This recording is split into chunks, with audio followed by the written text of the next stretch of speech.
زینب اس طریقے سے نانا کی مزار پر گئی کہ جس طریقے سے جناب علی اکبر کے قریب مولا حسین گھٹنیوں کے بل گئے، ایڑیوں کے بل گئے. اور رابطہ تاریخ بتاتی ہے کہ جناب زینب گھٹنیوں کے بل روضہ رسول پر پہنچی اور پہنچنے کے بعد فریاد کرنے لگی، نانا آپ کی امت نے بہت پریشان کیا، نانا چادریں چھین لی گئی، بازاروں میں بے پردہ گھمایا گیا.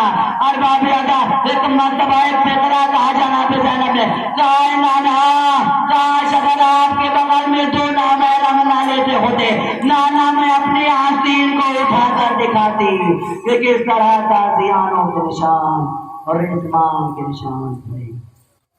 انا للہ و انا الیہ راجعون.